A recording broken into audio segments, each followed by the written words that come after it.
Gene, are you ready for your presentation? Yes. Good morning, Madam President, Commissioners, Harbor Department staff, distinguished guests, and members of the public. I'll begin my remarks this morning with a status on our operations. The Port of Los Angeles continues and remains open.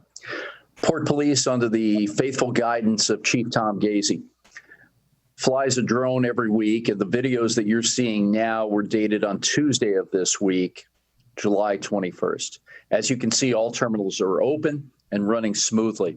As America's economy attempts to reopen and reemerge, we have the capacity to grow and bring some of our 50 million Americans back to work and on the job.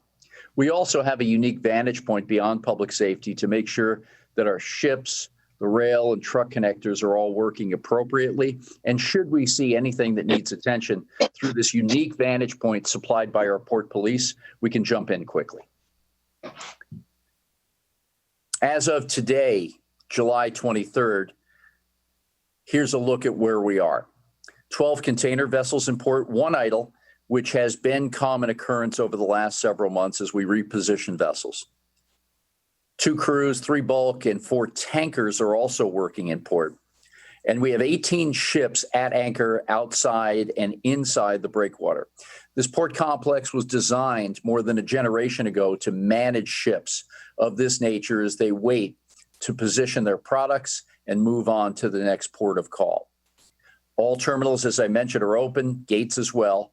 And we have, with the exception of 1 terminal, just based on volume, all gangs are operating across the harbor complex here in Los Angeles. Last Wednesday, I updated the media and others on our half-year results. For the month of June at the Port of Los Angeles, we were down about 9.5% in volume compared to a very choppy June of 2019. But nonetheless, single-digit decline is not a bad position to be in right now, although we're not satisfied, encouraged by the movement of cargo in that month. Through the half-year point, we're down 17%, and with that month of June, we've seen a slight improvement on our year-over-year volume. To put this in perspective, throughout the San Pedro Bay, because cargo does move across lines between our neighbor and us, we're down 10% in the month of June. And for the year to date at the half year mark in June, we're down 12.5%. To put this in perspective, because of the spiraling demand curve and the shuttering of the American economy, in the first quarter, we had 40 canceled sailings, second quarter, 23, and now for the third quarter, an estimate of only 4 canceled sailings. This simply means that supply and demand, the capacity of the liner shipping companies is blending more with the demand approach of our importers and exporters here in the United States, and specifically through the Southern California Gateway. It's a little bit too early to talk about the fourth quarter, but we will report back to this board and the public on further updates we have for ship sailings from October through the end of the year. As reported at our last update, all of our other lines of business have now drawn into negative territory. Experts in the automobile industry state that we will sell approximately 12 million passenger and truck vehicles this year in the United States, which will hit lows only comparable by the Great Recession of 2008 and 2009. The tariff policy out of Washington continues to hamper the movement of scrap metal and steel. Petroleum is slowed, as evidenced in part by the anchorage of our energy vessels, simply because we're not driving as much and consuming as much energy products. And I'll leave it to the folks at LAX, but our takeoffs and landings are down approximately 95% year over year at the Los Angeles International Airport.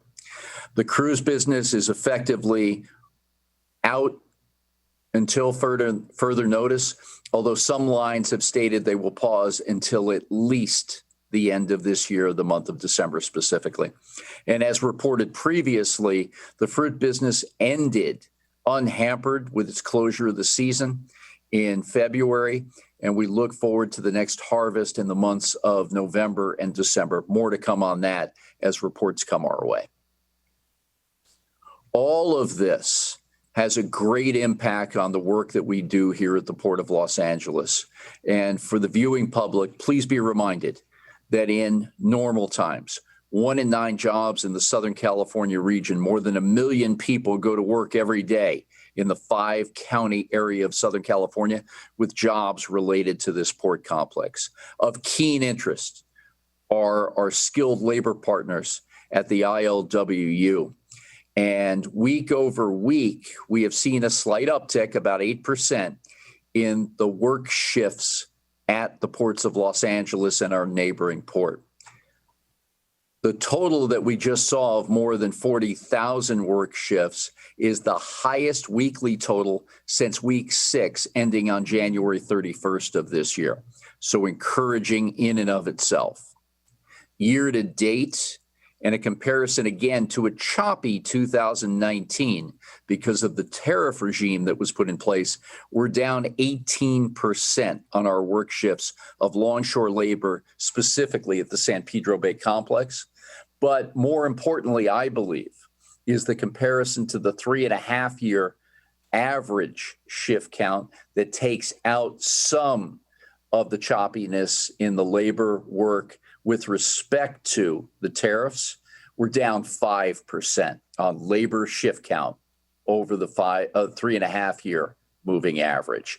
We watch this very closely because we do not want the downturn in labor shift work to outstrip the decline in cargo movement.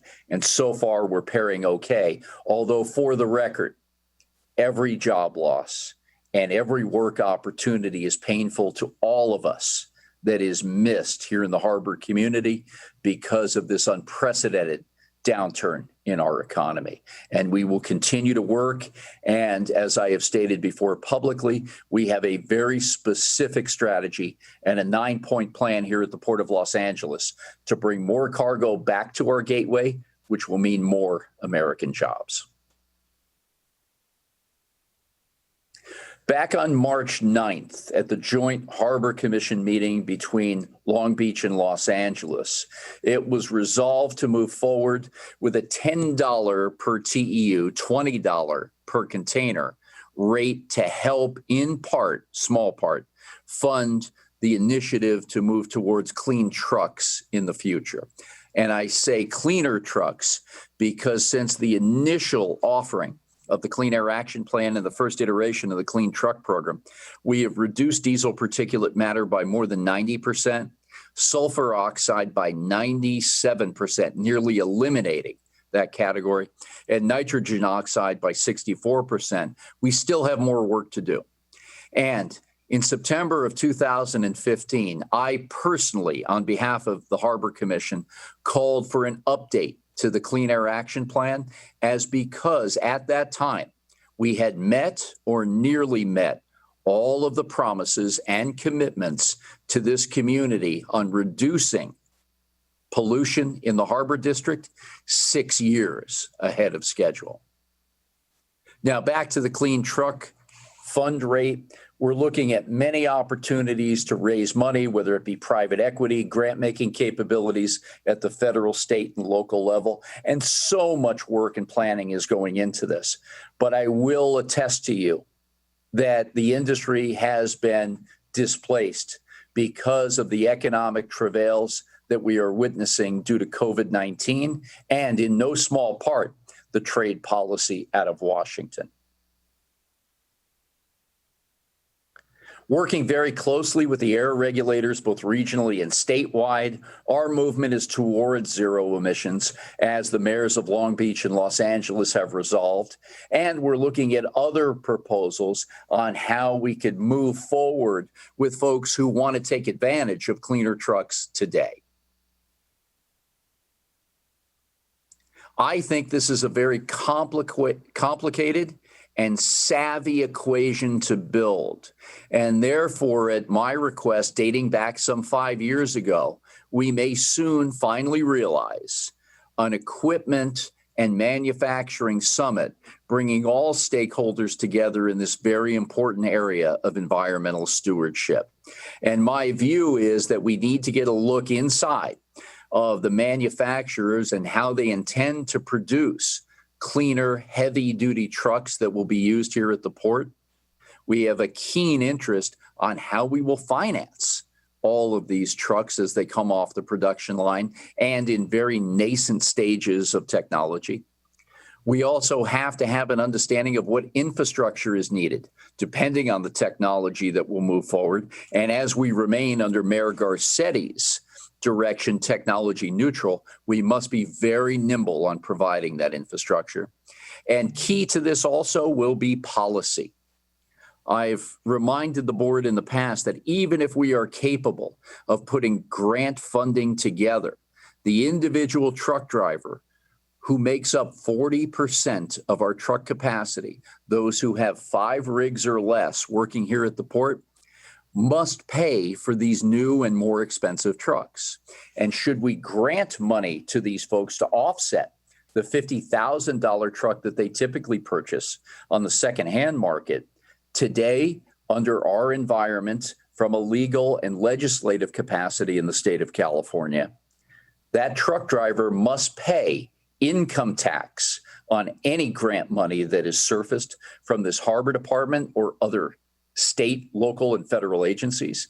And even with the offset of grant money, they must take into account and pay sales tax on the entire sticker price of a new truck coming off the dealership lot. So we have been working very closely, as recently as yesterday, with the state's Lieutenant Governor, Eleni Kounalakis, and our state's controller, Fiona Ma, on seeing new ways to devise policy which will be advantageous to accelerating technology and making it affordable for the men and women who are working in this space and trying to create good paying jobs. In all, the manufacturers of these trucks have asked us one simple question: who will buy these trucks, and please bring them together with us. So it's a lot more complex than just understanding how many trucks you can produce and when they will be available. This is a complex view of what we need to do to get to the next stage of cleaner trucks. So we'll plan this truck summit and its future iterations to continue the conversation around how we enable all parties to move towards cleaner vehicles. We'll look at collection rates on cargo that moves through the Port of Los Angeles, but please remember my comments from earlier board meetings that although we have a captured fleet and we have cargo that moves in and out of Southern California because of our sheer population base and our skilled talent across many sectors of our business, we will lose cargo because of the implementation of this rate. And that discretionary cargo, at the comment of retailers and manufacturers, agricultural folks alike, will be moved to other gateways because we continue to tax freight that moves through this gateway. So finding alternative means to raise money to do something that no other port in the world is doing today is of paramount importance to all of us. And I will continue to keep this board and the public updated as news becomes relevant in this area. And I'll conclude with the section on an update, as I traditionally do, on business meetings and conferences.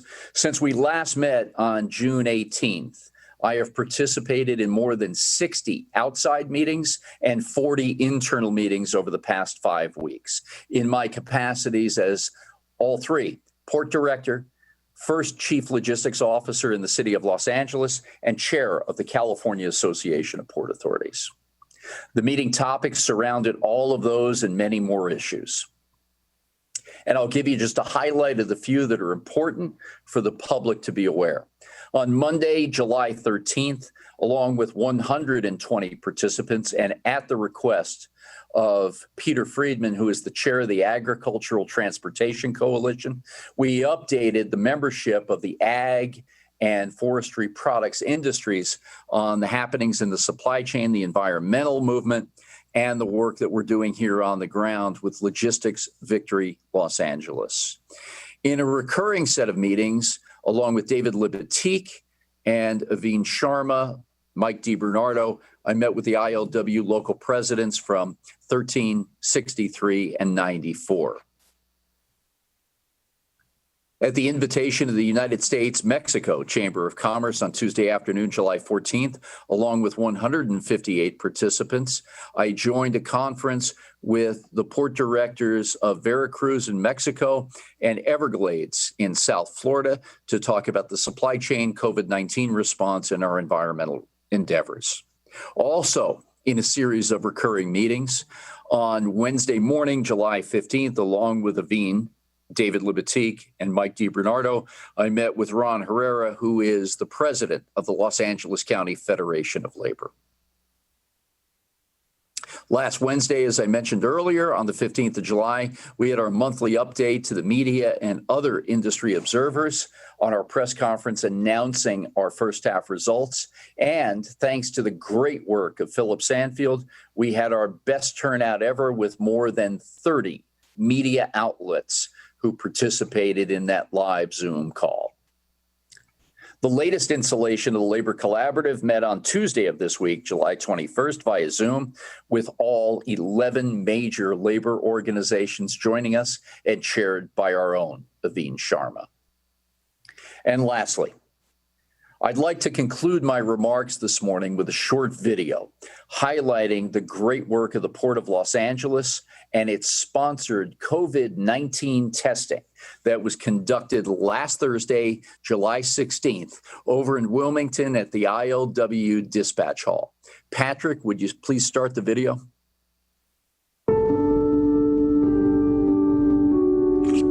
Today, we're doing COVID-19 testing at the ILWU Hiring Hall in Wilmington. And this is sponsored by Los Angeles Mayor Eric Garcetti and Los Angeles Fire Department Chief Ralph Terrazas at the request of Los Angeles Port Police Chief Tom Gazy and myself. We thought it would be a great idea to put testing together for our longshore men and women to make sure that they are healthy and safe on the job. ILW's locals 13, 63, and 94 that work here in the Port of LA and Long Beach, we had a concern, the presidents, that we were seeing a spike with COVID-19 positives with our members. And the concern was, with our members being essential workers, that we didn't want to affect the flow of cargo in the ports. So the reason we're here today is to get some of our members tested. The one thing I want to say about that is a big thank you to everybody involved that's put this on. This is actually a drive-through site, a pop-up drive-through site, where they all stay in their cars, they keep their windows up, and then they've already been pre-registered, so all we do is we hand them the test kits and they perform the test on themselves. What we do is we take these kits at the end of the day and they are expedited. So as far as the time frame is concerned, it's usually within about 24 to 36 hours. And I want at this point to commend all of the ILW workforce, including the Class A, Class B casuals, and all others that are working down there during this pandemic as essential workers, and that continue to work and put their lives on the line to continue to move the goods throughout these ports. The strength of any organization is built on relationship and rapport. When we received a call last week from ILWU leadership asking for help related to COVID testing, Gene Soroka, the director of the port, stepped up along with the mayor's office to ensure that would occur today. My thanks to Port Police for creating the plan, along with the Los Angeles City Fire Department providing the COVID tests in a drive-through safe environment to support labor to ensure that operations continue throughout the Port of Los Angeles.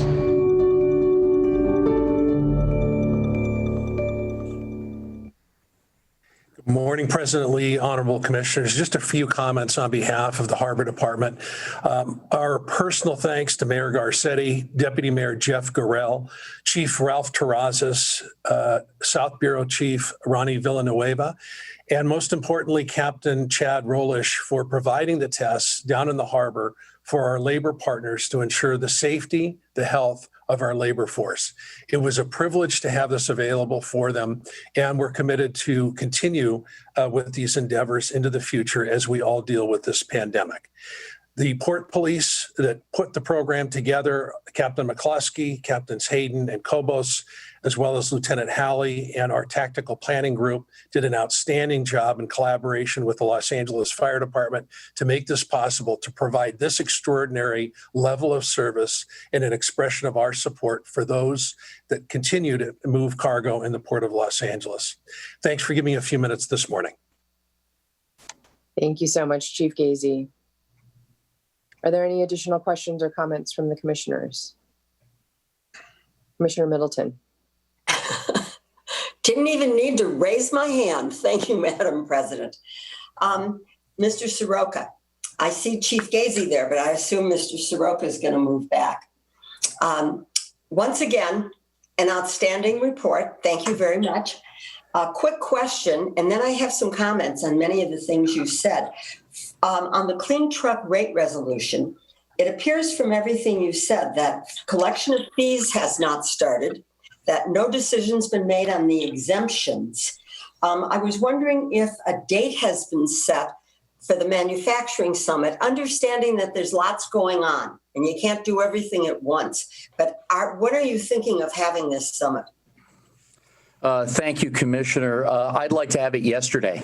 And please remember, as I've stated on the record, I recommended this to the state of California 5 years ago in a meeting with the California Air Resources Board chair at LAX Airport. Unfortunately, and for whatever reason, we now find ourselves here today and in need of bringing all these stakeholders together. I'd like to have this meeting no later than the end of July, but unfortunately, we have a lot of cooks in the kitchen and a lot of folks who want to raise their hand to control this summit.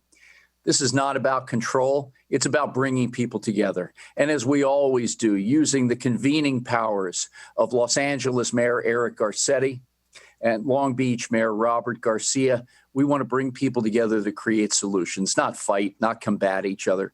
So that's my call out, that I'd like to have this done by the end of July, but it will be the first of many meetings so we can understand each other.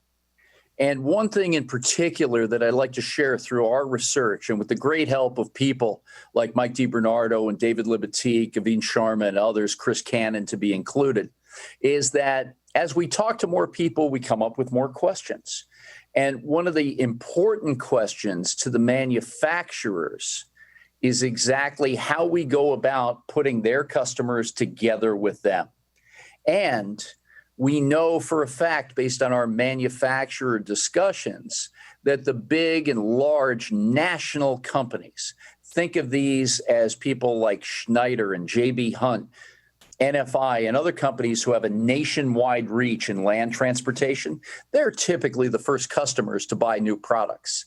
Our port drayage community is traditionally, but not inclusive, the secondary market for these trucks. So it's important to engage people who do business nationally and maybe not here in this harbor community, as well as the folks that we count on so much to move our freight every day. Okay, thank you. I don't know if I didn't hear you correctly. You said you were hoping to have it. I thought I heard you say by July, but obviously that's passed. What's the date you're thinking of? By the end of July. And unfortunately, because of the hand-wringing of some people, we can't agree upon an agenda. And it's pretty simple. Bring people together, the end of July, put them on Zoom, and let's talk about the issues. Okay, do you mean end of July as in 1 week? Yes, absolutely. And I've been targeting this for 5 years. Okay, excellent. I thought both the comments today and your press conference really had a lot of meat in them. And there's a number of things that worth talking about.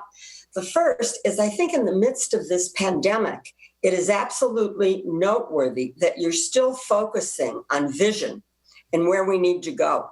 You have emphasized the port competitive plan. I think it is key in terms of bringing the West Coast ports together. You said in your press conference you have a 9-point plan.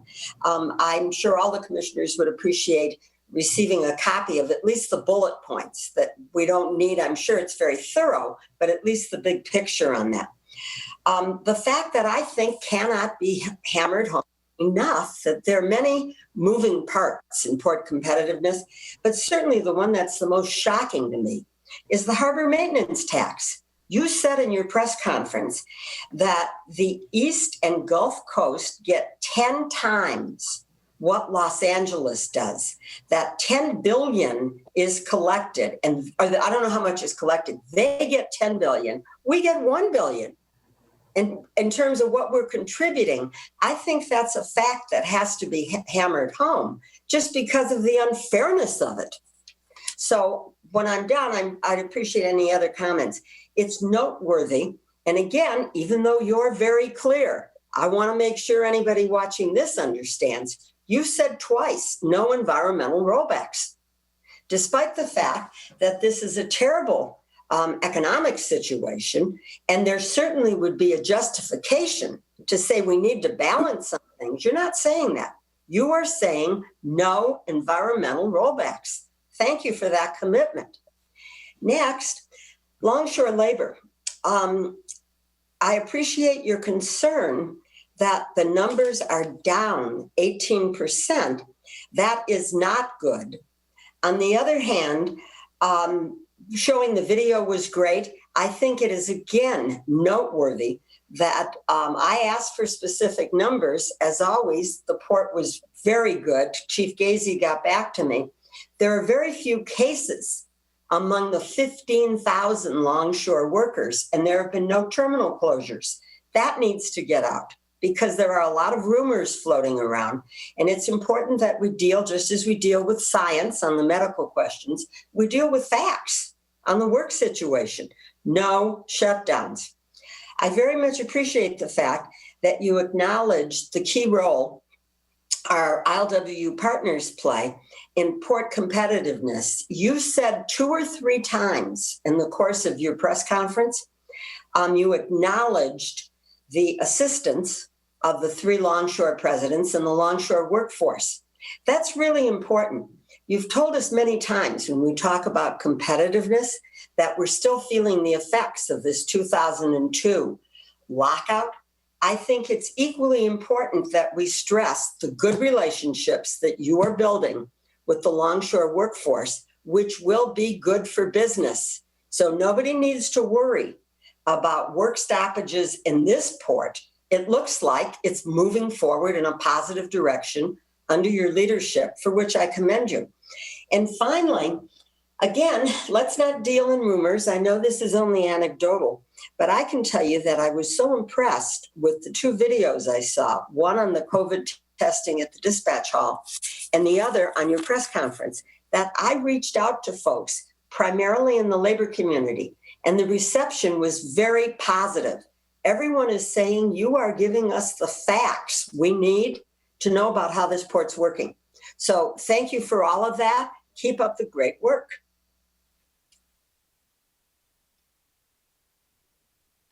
Thank you, Commissioner, for your comments and your insight as always. A lot to unpack here, and I'll make it brief in my response. Happy to talk offline and then bring back to the public at future meetings further dialogue and answers around these issues. Port competitiveness is extremely high on all of our lists. And as I've mentioned before, it's not just about the numbers, but we have lost 20% of our market share since 2002. It is not meant, and I will underscore that once again, not meant to point fingers at any one group, but to quote our labor leaders, and specifically Willie Adams, the international president, we got to have tough conversations to get to the meat of this so we can bring cargo back to this West Coast and specifically here, in my words, to Southern California. So all of us are looking in great detail at what we can do to make this the gateway of choice and the coast of choice for the logistics decision makers. Got a lot to do. I'll keep updating this board and the public on all of our movements. You are correct. I do not want to roll back any environmental measures, but this is a high wire act. And after 6+ years on this job, I can attest to you, the combination of jobs creation, business interests and commerce, as well as our environmental strategy are all important to us. Every decision we make affects someone. And that's why we need to work together to make sure that we're balancing this as best we can. We want to push the envelope just as much as other advocates do in these areas I've mentioned, plus others, but we got to be smart about this. On the Longshore group, I have not been bashful in stating that the men and women of our Longshore, A's, B's, casuals, are the heartbeat of this port complex. I've had a relationship with the International and Longshore and Warehouse Union for 32 years, and I continue to work on that every day. We may not agree on everything. We'll debate, but we will come out with one voice to attract more cargo here.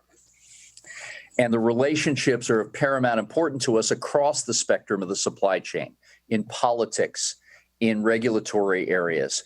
Again, we will debate. We will position ourselves to make sure we have the best interests of this great city and port in mind, but we will continue to work, and we will continue to invite any meeting that is called for.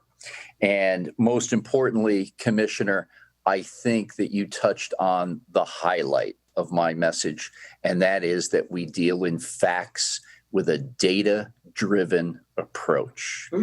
While others are off on different areas of focus, we continue to present those facts. And I believe my core value to this Harbor Commission, this mayor, city, region, state, and nation is that I present facts to those policymakers so they have a good foundation to make their decisions. I will not sugarcoat it. I will not sell sunshine to Californians every day, as we say here, but I will present you with facts so you can make informed decisions and good policy that will be lasting so we can go forward in creating jobs, commerce, and world-leading environmental strategy. But I thank you for your thoughtful commentary and continued dialogue in these areas.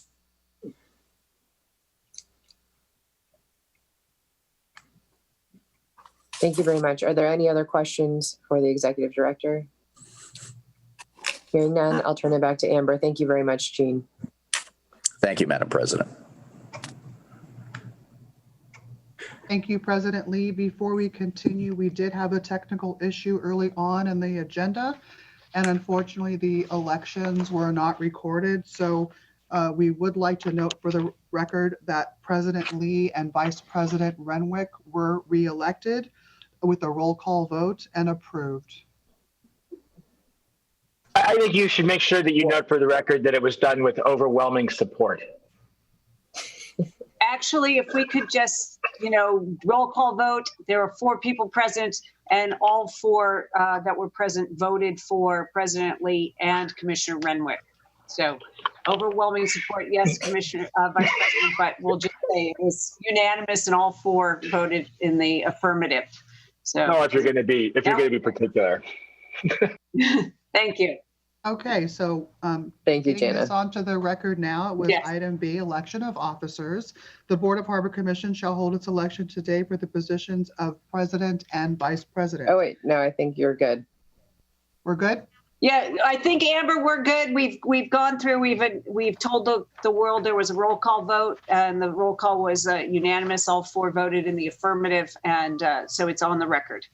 Okay, I it's think on the that will record. Moving on to document it. Thank you. Thank you. Moving on to our next category, D, comments from the public on non-agenda items. Commissioners, we have received several letters that have been submitted to you already, and 8 letters in all. The first letter received also has a voice comment that will be played for you here right now. Julie?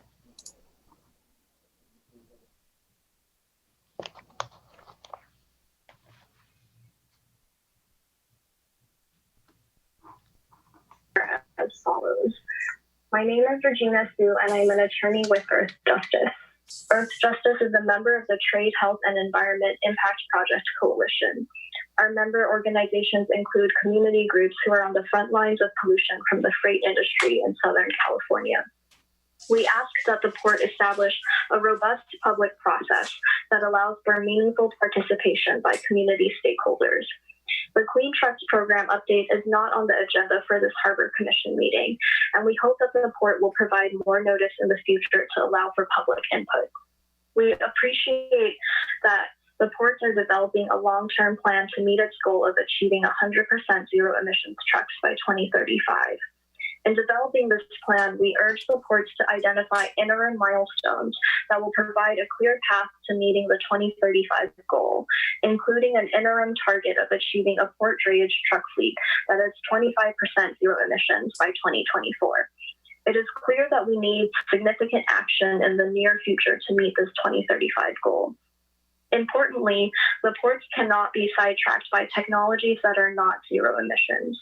We oppose any exemptions for natural gas trucks in the Clean Trucks program, which would only further delay the transition towards zero emissions.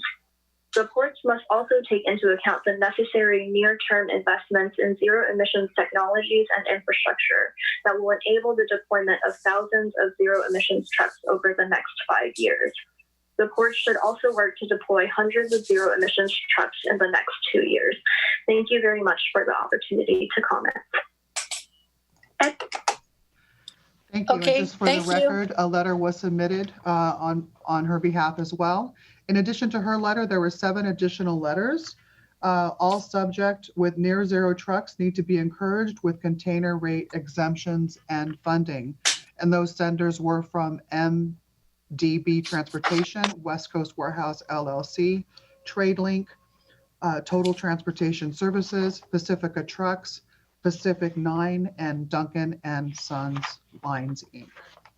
So that concludes the category of item D, unless there are any questions at this time. Hearing none, moving on to item E, reports of the Neighborhood Council representatives. We have 2 that were submitted. And they are, just a moment.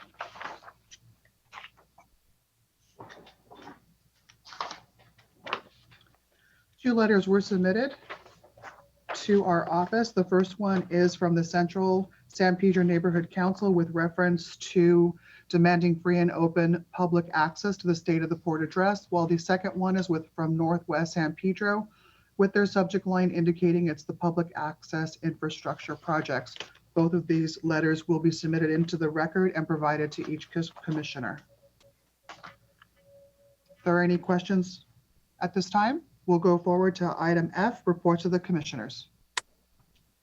Thank you. Amber, Yes. Amber, if I may, can you maybe, is there any more information about the letters from the neighborhood councils that you can share? I could read them. think one is, I think that might be best, given that they are entitled to additional time. Okay.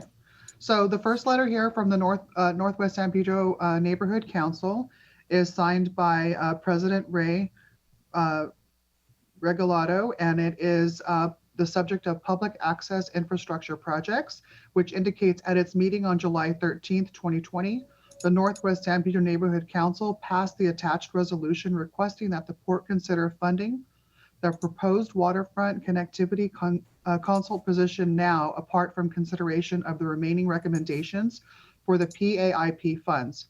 Development of connectivity plan is key to the consideration of the other projects. We look forward to working on this project together. And the second and final letter is from Central San Pedro Neighborhood Council from Carrie Scoville, President. The Dear Port and city officials, the following motion was approved at the April 14th, 2020 stakeholder meeting at the Central San Pedro Neighborhood Council. Whereas the Los Angeles Executive Director's State of the Port address is an annual event presented during an exclusive private luncheon charging an amount in the range of $75 for entry. And whereas the Los Angeles and City Department answerable to the public, and the public is entitled to know the success and challenges facing the Harbor Department. Be it resolved that the Central San Pedro Neighborhood Council requests the Los Angeles Harbor Department's annual State of the Port address be presented at a venue that is free of charge and open to the public and is inclusive of folks of all socioeconomical levels. And be it further resolved that this be communicated to the mayor, the city council, the Harbor Commission, the Harbor Department, the Harbor Alliance of Neighborhood Councils, and the council file be opened on this matter. This motion was approved by a vote of 10 yes, 1 abstained, 1 ineligible. Sincerely, Carrie. And those are the 2. Amber, thank you very much. Thank you. No problem. Moving on to back to category F, reports of the commissioners, please. Thank you. Let's start with Commissioner Middleton, please. Okay. On June 19th, I had a meeting of the Commodities and Good Movements sector meeting, also on June 24th. On June 25th, I went to the Boys and Girls Club to tape a tribute to Commissioner Dave Arian for a presentation at their annual luncheon. On June 30th, there was the final report from the LA County Economic Resiliency Task Force on the Commodities and Good Movement sector. On July 10th, the Boys and Girls Club debuted virtually the LWPMA annual luncheon, and Mr. Sandfield posted it on Facebook. There's pictures of all the commissioners. They did a great job. I gave them a file of pictures so we wouldn't just have a talking head. And a lot of you are featured, and I think you'll be proud. The Dave Arian Way and the bench and all of that was included. It was very nice. On July 13th, I had a brief communication with Jessica Duran of Lane and Ricardo Hidalgo of the teachers. On June 22nd, 24th, and July 20th, I had various ongoing communications with Diana Nave of the Northwest San Pedro Neighborhood Council. On July 1st, 5th, and 6th, I had various communications with Howard Sachs, a private attorney, concerning hull insurance for the fishing boats. Thank you. Thank you. Commissioner Moreno-Linares. On July 8th, I attended the mayor's meeting with Latino commissioners. Thank you. Vice President Renwick. On July 14th, I participated in a webinar called Made in USMCA, held by the Mexican consulate. Thank you. And on July 7th, I had a phone call with Alex Charon and Scott Schoenfeld to receive an update about Phoenix Marine. And on July 15th, I attended a virtual convening hosted by the Mayor's Office of AAPI commissioners. Thank you. Thank you. Moving on to our next category G, board committee reports. There are none to report for this agenda. Item H, approval of the minutes for the regular meeting of June 18th, 2020. May I please have a motion and a second to approve the minutes? Move to approve. Second. Moreno-Linares, Renwick, all those in call. favor? Oh, sorry, go ahead. Roll call. For a roll call vote, it's Commissioner Moreno-Linares, Yes. Commissioner Middleton, Yes. Vice President Renwick, Yes. and Commissioner Lee. Yes. Thank you. The item passes. There are no presentations under item A or level 1 under I, or no level 1 coastal development permits under category J. Item K, board reports of the executive director, items 1 through 12. For the record, although Commissioner Prosy is not present, he is recused from item 12. Item 1 is a resolution for the approval of master joint revocable permit number 1915 among Crown Castle Fiber LLC, City of Los Angeles Harbor Department, and the Port of Long Beach as joint owners. Item 2 is a resolution for the approval of easement deed for parcel NE 15931 from the City of Los Angeles Harbor Department and the Port of Long Beach to the Alameda Corridor Transportation Authority. Item 3 is a resolution for the reimbursement agreement between the City of Los Angeles Harbor Department and Phillips 66 Company. Item 4 is a resolution for the approval of subrecipient agreement with Shell Products US for the zero emissions shore-to-store demonstration project grant with the California Air Resources Board. Item 5 is a resolution to adopt the second temporary order to amend the Port of Los Angeles Tariff Number 4, Section 4 Dockage, Item Number 485, Passenger Vessel Layup Rates, providing a rate for long-term passenger vessel dockage. Item 6 is a resolution for the award of contract number 39898 to California Waters Development for maintenance and repair of spray park equipment. Item 7 is a resolution for the award of contract number 39916 to Pacific Portables for portable sanitation facilities and services. Item 8 is a resolution for the award of contract number 39913 to Johnson Control, Inc. for air conditioning replacement at the Port of Los Angeles Police Headquarters. Item 9 is a resolution for the First Amendment to Agreement Number 17-3514 with Census, Inc. Item 10 is a resolution for an agreement between the City of Los Angeles Harbor Department and Saab Technologies Ltd. for billing port, pilot, and property management system software, licenses, maintenance, and support services. Item 11 is a resolution for the First Amendment to Agreement Number 18-3550 between the City of Los Angeles Harbor Department and Knight Communications, Inc. for Port Police Information Technology System support. Our last consent item, number 12, is an approval of extension to Agreement Number 16-3374 with SBC Global Services, Inc., DBA AT&T Global Services for telecommunications infrastructure services, cabling, and equipment.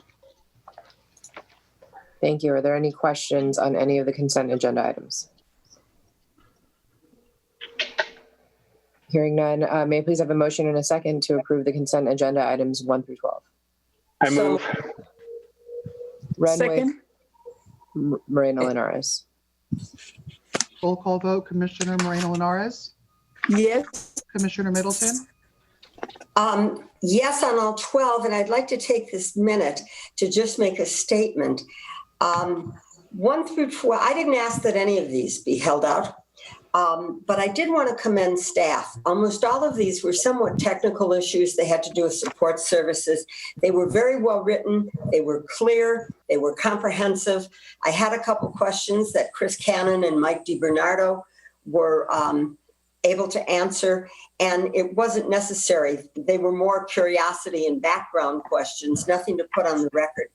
When we get these in the future, if it's a renewal or an amendment, I would really appreciate knowing how much was spent on the last contract. In other words, if we had a 5-year contract for $5 million and we're asking for a renewal, how much of the $5 million did we spend? I know we always try to cover it in advance, but that would also be helpful. And also with the amounts not to exceed. Having said that, I really wanted to thank the staff. They did a great job on all of these. Very clear, very helpful. Thank you, and I vote yes on all 12. continuing on for the vote, Vice President Renwick Yes. and President Lee. Yes. The items pass. Thank you all very much. Moving on to our regular item number 13 is a resolution to approve the 12th Amendment to permit number 692 with Houston Terminals LLC. And here for discussion is Marissa Katnich, Director. Good morning, Commissioners. Marissa Katnich here. The item before you is the 12th Amendment to the permit with Houston Terminals. It affects two key changes. The first is it removes a 4-acre area from their premises known as Site 6A that has limited utility. And it replaces it with an 11-acre site east of their terminal, which is currently on a space assignment. And by way of background, a space assignment is a short-term use governed by the tariff, but it's not intended for a long-term occupancy. So this creates the appropriate entitlement for that area and also increases the rent to better reflect the market while continuing to function like a revocable instrument to preserve our flexibility.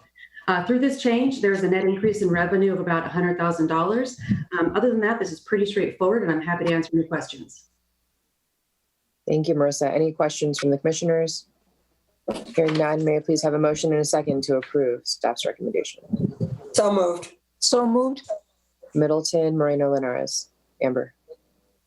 Roll call vote, Commissioner Moreno Linares, Yes. Commissioner Middleton, Yes. Vice President Renwick, Yes. President Lee. Yes. The item passes. Moving on to our last open session item, number 14, is a resolution for the award of contract number 39903 for the purchase of mobile audio video systems. And I believe Chief is here for discussion. Thank you, Amber. President Lee, Honorable Commission, good morning, and thank you for having me. The next is a request for contract approval with Axon Enterprises in Scottsdale, Arizona. This is for a mobile audio video system for our police fleet. We currently have a mobile video deployed in our police fleet that's over 6 years old and is waning in terms of being antiquated and a variety of operational needs.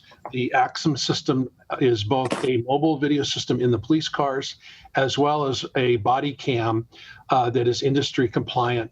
That the officers, both officers, if they're working a 2-officer A car or they're working alone, in either case, it's a system that has both the police cars and the individual officers equipped with body cam. It's a cloud-based system in terms of accessibility to those recordings for reference and for presentation in court, as well as operational analysis. The contract is for $492,011, and it includes 5 years of warranty. It's the communications and systems and accessibility, as well as installation and maintenance for the program for the first 5 years. Thank you. Any questions? Yes. Commissioner Middleton. Thank you, Chief Gazy. I looked at Transmittal 1, and here's what my question is.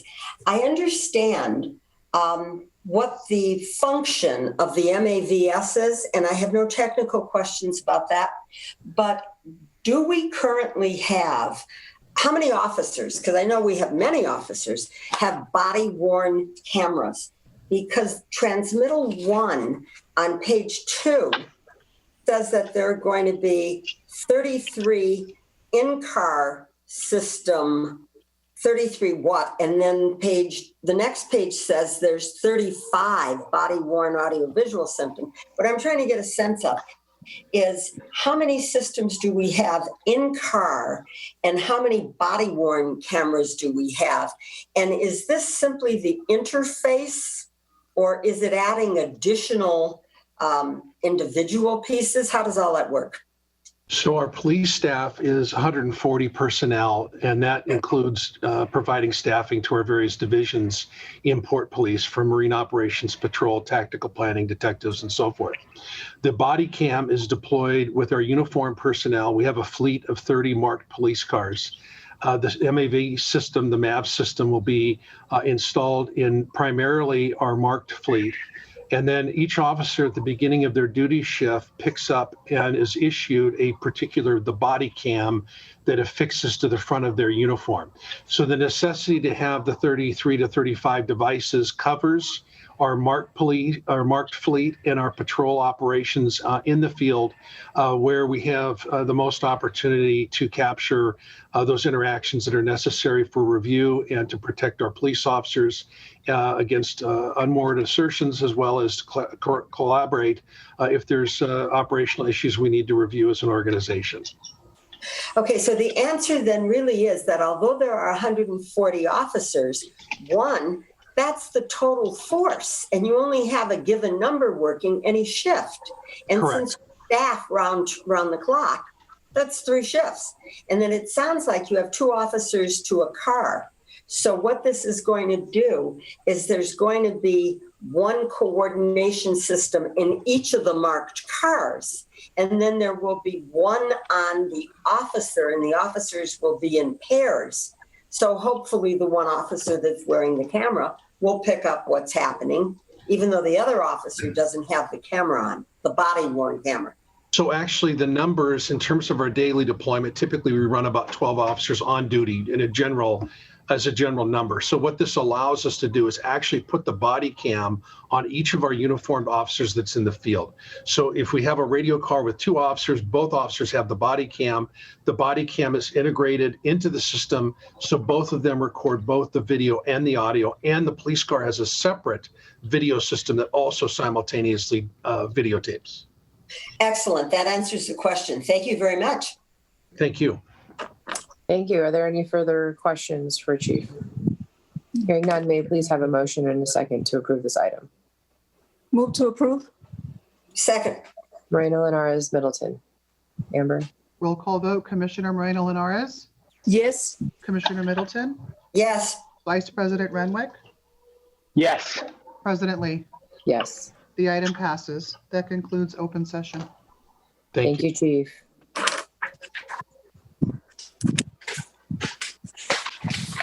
I just want to thank everyone for their diligence, not only in preparing all of these reports. I know that we had the early July break, so this was a hefty agenda, but thank you also to the commissioners for reviewing them all so thoroughly and coming prepared to the meeting today to make sure we have a smooth process. Jana, do you want to take us to closed session? You're on mute. Sorry, my apologies. Okay, yes, we will now move into closed session to take the items that are listed on the printed agenda. I want to note for the record that Vice President Renwick is recused from items 1 and 2, and President Lee is recused from item 5. They will not participate in those discussions. So if we could now move into closed session, and we will begin the discussions. Thank you.